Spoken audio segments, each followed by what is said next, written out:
ചേർത്ത് പിടിച്ച സ്നേഹങ്ങളൊക്കെ അനുഗ്രഹമായി മത്സരാർത്ഥികൾക്ക് നൽകിക്കൊണ്ട് റീ എൻട്രി ചെയ്ത മത്സരാർത്ഥികളൊക്കെ ബിഗ് ബോസ് സീസൺ 6 വീട്ടിൽ നിന്ന് നേരെ ഫിനാലെ വേദിയിലേക്ക് പോയിരിക്കുകയാണ്.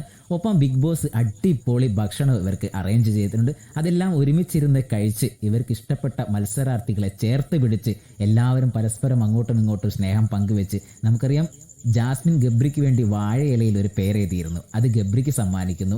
അർജുനും ശ്രീതുവും ചേർത്ത് പിടിച്ച് അവരുടെ സ്നേഹം പങ്കിടുന്നു, അവരുടെ ആശംസകൾ അറിയിക്കുന്നു. ഇനി 5 മത്സരാർത്ഥികളാണ് ബിഗ് ബോസ് വീട്ടിലുള്ളത്. അവർക്ക് ആശംസ അറിയിച്ചുകൊണ്ട് വന്ന റീ എൻട്രി ചെയ്ത മുഴുവൻ മത്സരാർത്ഥികളും ഫിനാലെ വേദിയിലേക്ക് അവരുടെ പ്രകടനം കാഴ്ചവെക്കാനായി പോകുന്നൊരു ഗംഭീരമായ കാഴ്ച തന്നെയാണ്.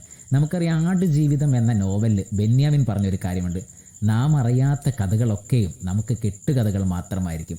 ഈ ബിഗ് ബോസ് സീസൺ 6 നമ്മൾ ഒരുപാട് പേരുടെ ജീവിതം, അവരുടെ വേദനകൾ, അവരുടെ കഷ്ടപ്പാടുകൾ, ഉള്ളിൽ കൊണ്ടു നടന്ന ഒരുപാട് സങ്കടങ്ങൾ എല്ലാം നമ്മൾ കേട്ടു. നമ്മളും കരഞ്ഞു അവർക്കൊപ്പം. അവരെ ചേർത്ത് പിടിച്ച ഒരുപാട് നിമിഷങ്ങളും ഉണ്ടായിരുന്നു. അതേപോലെ തന്നെ ഒരുപാട് ചിരി മുഹൂർത്തങ്ങൾ, ഓരോരുത്തരും ഒരു ലൈഫിൽ റിക്കവറി ചെയ്ത് വന്ന് വിജയിച്ച് വന്ന് ഇവിടം വരെ എത്തിയ കഥകൾ എല്ലാം നമ്മൾ കേട്ട് നമ്മളിലൂടെ പോകുന്നത് വളരെ മനോഹരമായ ഒരു സീസൺ ആയി മാറി സീസൺ 6 എന്ന് പറയാതിരിക്കാൻ വയ്യ. ഇനി അറിയേണ്ടത് ശേഷിക്കുന്ന 5 മത്സരാർത്ഥികളിൽ അതിൽ ആരാണ് വിന്നർ എന്നുള്ളത് മാത്രമേ അറിയാനുള്ളൂ. വോട്ടിംഗ് ഒക്കെ ഇപ്പോഴും നടക്കുകയാണ്. എന്തായാലും വളരെ നല്ലൊരു സീസണായി മാറിയിരിക്കുന്നു ബിഗ് ബോസ് സീസൺ 6 എന്നും പറയാതെ വയ്യ. തുടക്കത്തിൽ ചെറിയ പ്രശ്നങ്ങളൊക്കെ ഉണ്ടായിരുന്നെങ്കിൽ ഒരു ഫിസിക്കൽ അസാൾട്ടിലൂടെ ഒരു മത്സരാർത്ഥി പുറത്തേക്ക് പോകേണ്ട ഒരു അവസ്ഥ വന്നു, കുറച്ച് ദിവസം പുറത്തു നിൽക്കേണ്ട ഒരു അവസ്ഥ വന്നു.